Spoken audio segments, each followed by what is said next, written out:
Thanks very much for inviting me this great opportunity to see my friends. You don't need very much space for the class. I'm fortunate that we are able to still use the dojo. We only were out of here for a few months. We're able to practice in pairs, and then right now we can only practice solo. But one of the parts of Aikido is the friendship is the most important part. And I asked Kata Sensei why he asked us, why do we do Aikido? And everyone came up with answers so we could defend ourselves. So we got strong spirit, strong mind. He says, you do Aikido to make friends. So basically the opponent's going to try to incorporate within this half hour our spirituality, the body, the mind, and friends, because these are the important components that will keep our own Aikido strong, but also keep the community or family of Aikido strong. Kata Sensei's family was all of us, and hopefully all of us can continue to be family, and this is a great opportunity. Thank you. So, we must, if any of these components are broken in the chain, then we will not be as strong as we can be. So we need to try to keep all these components strong and always work on them.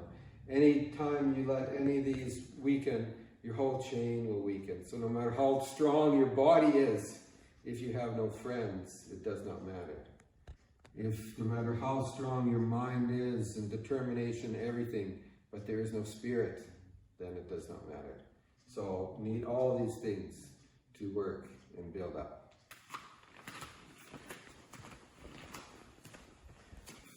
So basically we can just start by knowing that we are always breathing in the universe from whenever it was created. And I don't understand what that means completely, but understand that that is the truth. Particles that existed for billions of years are within our bodies. And again, I don't say I know what that means, but just get that concept that it's always exchanging. We're always constantly circulating. So we start in by breathing in the universe.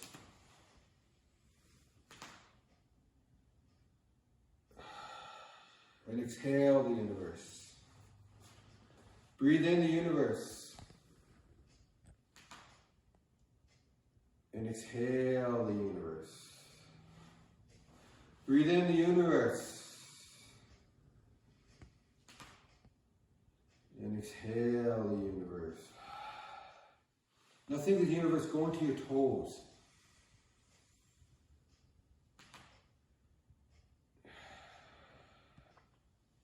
And to your fingertips.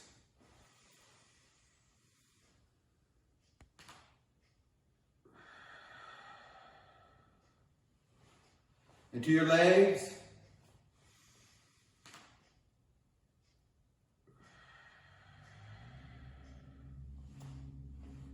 And to your arms.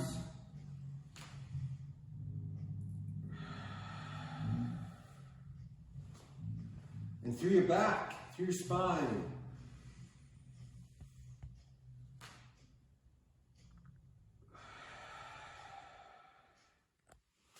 To the top of your head.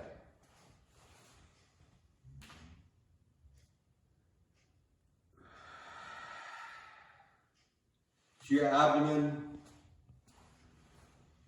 and everything within. Visualize. Into the tip of your nose.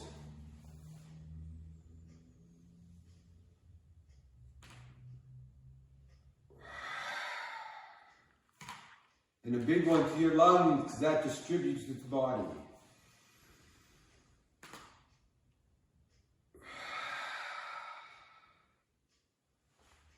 Into your mind, whatever that is.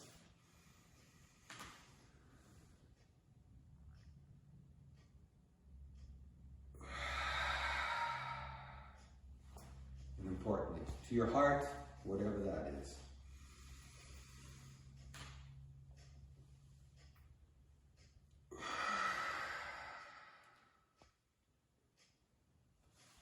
must think evil spirits. All the worlds in mythology and thought did not understand emotions. They thought that there were things within our heads, spirits within our heads. So think of these spirits in your minds being moved out the windows, out the door. All the evil spirits of jealousy, pride, all those things. And fill that with joy, love, and enjoyment. So just take those evil spirits out. Just clear them out from your mind. Yeah. And your fingertips, just get everything moving nicely. And your wrists, both ways. Flex in bed. So if we can keep our circulation going well, our body can heal. Now we're just going to do circles this way and feel the wind as it's on your face. The wind is very important. We can create the wind, but mostly the wind is created by the universe. And the other way. So we're very much part of nature. We are different in nature. There's a different spirit that exists with us than within other things. Small circles. Again, if we can get the blood flowing, as soon as our blood stops flowing through the body, we do not have the ability to heal anymore, because it takes the nutrients in and the wastes away. So as soon as our circulation gets poorer, we cannot heal. And partly that's why tendons and ligaments in areas that don't have as much blood flow have a longer time in that needing to heal. Where our lips, if we cut our lip, it'll be very quickly to heal. But if we can't keep our circulation going well, then our bodies cannot heal. And we're constantly healing all the time. So, just nice motion. Because you always like this exercise. And think of your fingers nice and open. And then notice it's coming from the ground. It's not coming from the shoulder. It's coming from the ground as if your shoulder does not exist. It's just flowing easily and naturally. And sometimes, if you do it very, very quickly, you'll feel a tingling in your fingers. And then the other way. So, coming from the ground. And once you've got the motion of the arm going, it should be perpetual motion. So you shouldn't be effort. Both sides. Notice your hand as it curls around, it is rotating. It's because it's following a natural motion of your hand. It's rotating. But it's naturally rotating. It's not a forced rotation. Looseness, freedom. Flexibility is how far you can move a joint. Looseness is how easily it moves between those points. So that when you're standing is always with your knees slightly bent, thinking if you're pulled from the sky by the top of your head, and your spine isn't straight, there's a natural curve in your spine, and you sit naturally, but knees, joints, always bent, never stiffness when you're there. This time we want to create motions with our body, hands coming through the center. Again, the same looseness. And our body will protect our joints and our ligaments by preventing us from going too far. Very, very important. Otherwise, we would injure things if our body did not know when is too far before injury occurs. But sometimes we are stopping before our body actually needs to stop, and we need to work on these things to create flexibility and looseness. Clench the fists. But with you doing that, you need to maintain looseness in the shoulder. So it's the same as grabbing somebody with the wrist, and you want your whole body loose, but your hand like steel, gripping the wrist. Gradually, not for new students, but for as we get more experienced, and then that's how we need to grab. Our body's loose. So you want the hands clenched, but the body loose. And loosen the hips. So nice freeness of swinging the body. Now you may transition that motion to straight forward. And it's, I think, like a train, and there's actually no point where you're stopping. It's not this.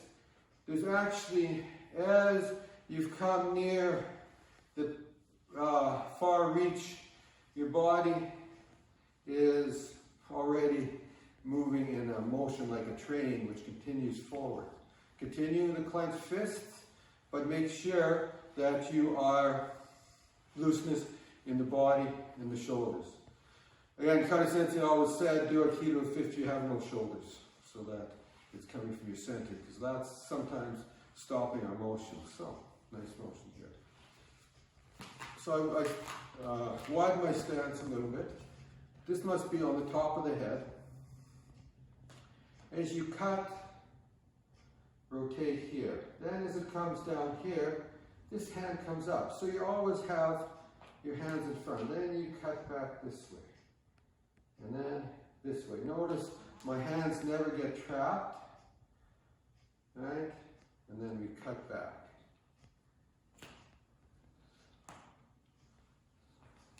So again, circulation. This will get the circulation actually going around our hip area and our shoulder area and through our abdomens.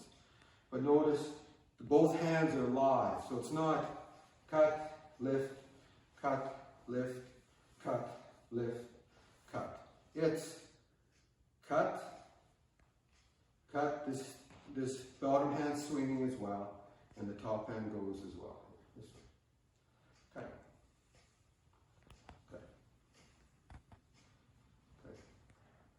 Okay.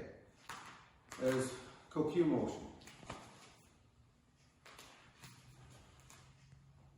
Kokyu. Kokyu.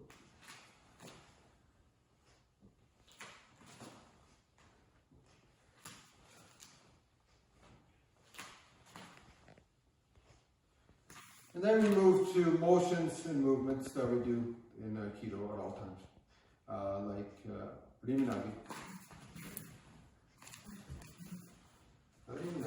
Have to make sure, think of your head up, see the world. See the world. Your hands can do an assortment of things, visualizing where you might need to be meeting the attacker coming. And try to keep your body nice and loose. And then always at the end, deciding where. Maybe you want to bring this foot back a little bit as you come here. Maybe you want to bring it back this way. Or maybe you just want to keep going this way. Now, this is an interesting one. We can think of it as a motion of going straight here and then pivoting. Going straight here and then pivoting. Straight, pivoting, straight, and pivoting. Or we can think of this motion as turning as we are going. So, this forward foot will start to turn. We'll start to turn as we go. So you end up in the same place, but two different ways. So again, the other way, it's also I've come this way, oh, and then I decide to turn, right? I've come this way, and then I decide to turn. I come this way, and then I decide to turn. This way, and then I turn.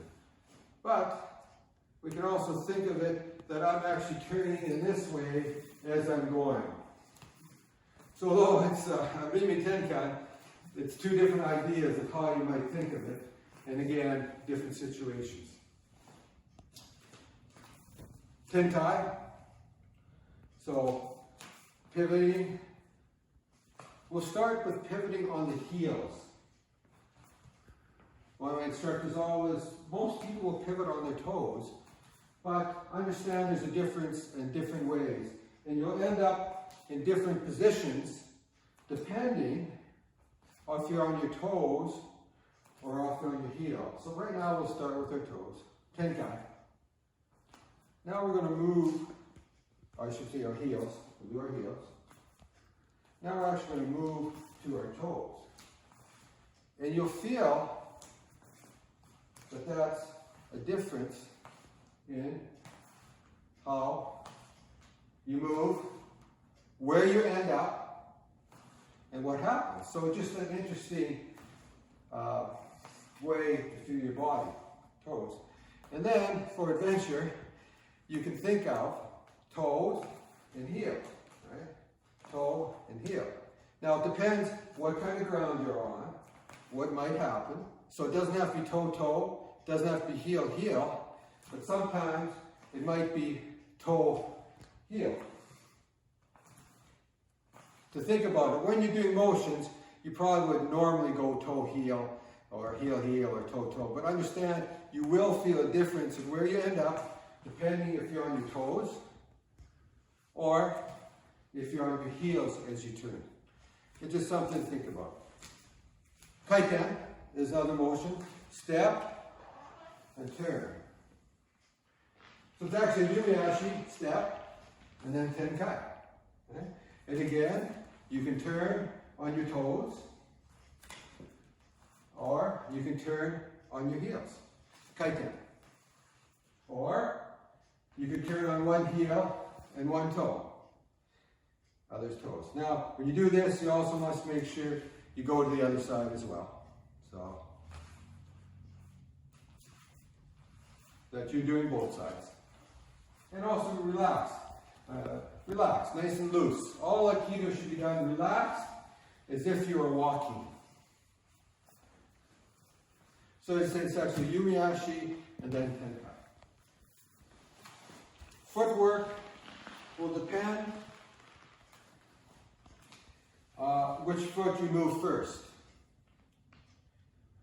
I call it Sukuriashi, where you will actually move the front foot first and then the back foot. Back foot, front foot. Front foot, back foot. Go ahead. Back foot, front foot. Front foot, back foot. Back foot, front foot. Front foot, back foot.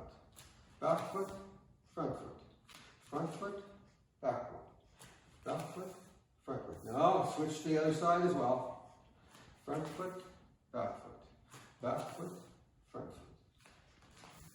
So you're actually widening your stance. So you're actually widening your stance, and then you're closing your stance to where you feel more comfortable. Widening, then your comfort. Now, let's compare it to Sugiyashi, where you actually bring this foot up. Now, why would you do that? Well, you'll do that maybe if your hakama is long, so that your body is staying here, but they do not know that you move this back foot forward. So now you can move much farther forward because your back has been moved forward. So I call it Sugiyashi. And so almost touching, and then you move this one. So closing and opening, back to normal stance. Closing and opening. Closing and opening. Okay. Make sure you move to the other side as well. Okay. So the other one that we can do is, and we can walk in two different ways. Yumiashi. We can walk in two different ways. So we can walk so that as this foot is coming forward, this hand is coming forward. Right? So opposite hand, opposite foot. Right? Just walking. So your normal walking. And obviously, naturally, how we normally walk. My understanding early Japan, that's not how the walking was done. And it was not how the walking is done by gunfighters. So, if you're a gunfighter in the West, your guns are here. So, if you walk this way, where when this foot goes forward, this hand goes back, like this, no longer is your hand by your pistol. So, if you've ever watched old gunfighter shows, you'll see that the hands are here as they walk. So walk this way. So I call it the bear walk because the bears will move this way as well. So bears in the ground will move like this. And obviously backwards too. So same side moves. This is actually very good for the mind as well. It's very interesting how our mind connects. That's where the body and the mind it goes from the body to the mind to develop the mind, and from the mind to the body to develop the body. So again, this walking, we'll keep our hands here, nice and loose, but notice they move here. Now this is actually, if you're in an airplane, if you're in the middle aisle, this is actually a very good way to move through the aisle. Because you never square this way, is you're going to find that you always are sideways this way. So understand this, you may ask you, but there's two different ways. One is when we, our normal walk, and this one I call gunfight. Now, so my understanding, it's the same with the samurai. So that they needed, that walking was always done this way because of the swords. One other motion we will do is really exaggerate the motion of the opposite hand in walking. You can put this foot outwards. But what this does is open up this whole area here. And this back foot can come up. Okay? And then this hand comes back. And this can come up. Okay? And then back. Back. There. And so we really open up the forward hip. Does this look like Aikido? Right? Shh. And then it's slow, like moving motion. So again, walking forward is easier than backwards. As you come this way, really exaggerate this way, so we open up this whole hip area here. Forward and backwards also important. So I really move my body actually over this way even more. I accentuate this even more. And then backwards as well. Very important to move backwards and forwards. Body motions is always incorporated in all of our Aikido. So I'm just going to quickly go over the points of walking. Arinagi, coming forward and then disappearing. Coming forward and then disappearing. Okay? So we can do that a few times. Come forward and disappear. Come forward and disappear. Now, while you're starting, and you're starting to turn at the same time. So you're turning at the same time, like a circle, as you're moving.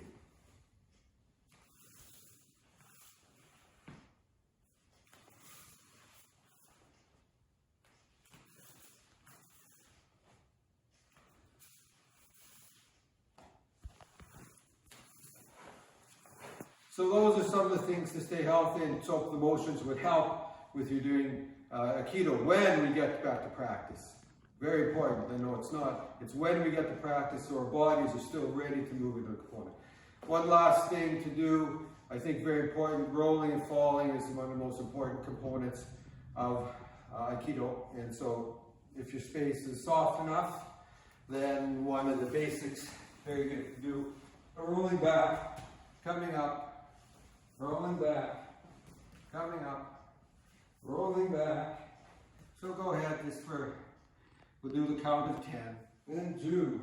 And then we're going to come up, and those who have been at Osawa Sensei's seminars, he has a very nice way of rolling backwards. There's different ways. And if you can remember that one, I'll just show it a couple times. If you can, we'll try and do 10.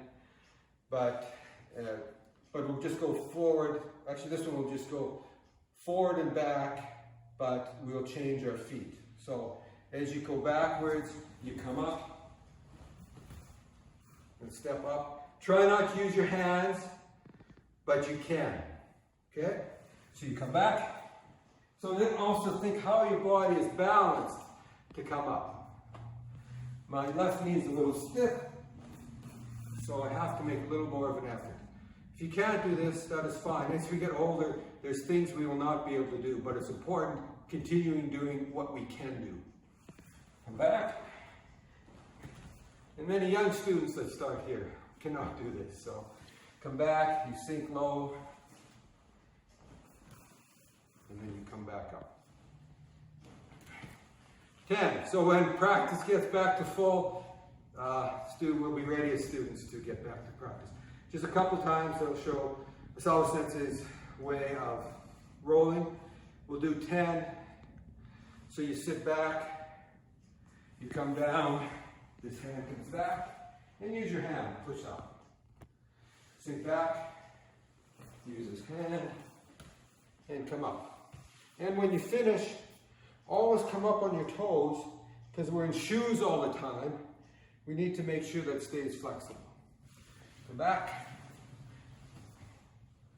and up. Come back, and up. And always try and get up in control. I practice, and sometimes I forget.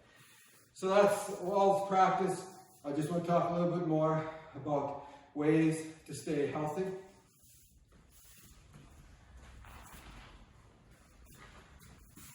So as mentioned, body, spirit, mind, social or friends, those are all things that will keep us healthy and connected. Spirituality, some connection to the universe. I'm a Roman Catholic, so I maintain spirituality through my connection with God and through church. But everyone has their own way of doing it such a way. But there's no question there's some connection with the universe, and the great people like Sensei found that connection. And hopefully we can catch glimpses of it. Very few, I think, actually get the depth of understanding that he had. Mind leads to action, but mind actually follows action. So what is the mind and what is the brain? It's all very difficult to separate. And sometimes we can do too much investigation into that. We just need to know, oh, it's connected. How am I making a connection? Do I really need to know how it's done? Just ways of getting to the connection is very important. Practice. Body. Some simple things. I work in the inner city as a nurse practitioner. Fortunately, I was able to work throughout testing people with COVID, contact tracing, working in a hotel where people who were homeless came if they had COVID, and currently on immunization clinical leads, so we're doing 1,400 a day. And unfortunately, I can't be at the seminar this weekend because I'm at the clinic, but fortunate to be able to work. So, Misogi, we've all heard of it. Is there waterfalls everywhere we can go to that's ice cold? No. But a 30-second cold shower, it doesn't seem like much, but it's really formidable to lots of people. But just that idea and mindset that 30 seconds, and if there is something that does to the mind and the body, there's a whole research into that, and the people who did it all the time and gained great benefit never knew all the connections there, but they knew that it was very good for them. So 30 seconds cold shower. It sounds easy, but it's also very, very difficult. But I think it is very good for the whole body, because we need to have challenges every day. When we drive from a heated garage to a heated workplace, we need to build some challenges. Other thing which the information has really found out well is for fasting, and 12 hours a day. It can be through the night. Many different information on that. Fasting is done for a long, long time. Obviously, it must have good benefits. As always, follow your doctor's advice with what you can do. But these things also keep discipline. I want to eat right now. No, I have to wait an hour. So, in the day, build in discipline into your day in simple ways. I work in the inner city, and so I provide these to people who do not have a lot of means and economic means. So, I always try and teach things that can be done without spending a lot of money on. And so that is a very important component of what I teach. I think vitamin C is an important and underestimated amount. Again, people have different views on that. But that's why I look at people who've done well. Dr. Gifford Jones, 96-year-old, still writing articles for the newspaper. He had a heart attack in his 70s and went to vitamin C, and he's 96. And that's the issue I talked about, keeping the blood vessels clear, then your body can heal. So vitamin C, with his information, helps keep the blood vessels be able to move the nutrients in and the waste out. Very, very important. And there's all these other nutrients. Low sugar, again, it's known all the way. Sugar produces quick use, and it doesn't allow your body to use other of its stored energy in there. And if you want to look into breathing, again, I look at people who've excelled in that, are willing to share their knowledge without any cost. And Wim Hof is one who has, the science has been all around him, and he says anyone is able to do that. Again, the connection of breathing is very, very important. And friends, why should we take care of ourselves? In my view, we need to take care of our mind, body, and spirits so we can help each other. And then that gives you a goal. Just like Ted in Halifax, I looked after my mother who's 93. If Ted and I were not around, they would not have as good quality of life. And there's other people and other people around. So I have not only just to stay healthy, just for my own personal benefit, I have reasons to stay healthy so somebody else can enjoy their life. So when we can connect these things, it gives you some reason, some goal to do things, and we do the best we can, and we try, and we always keep on learning. So that's about it. I just want to read a couple of things. And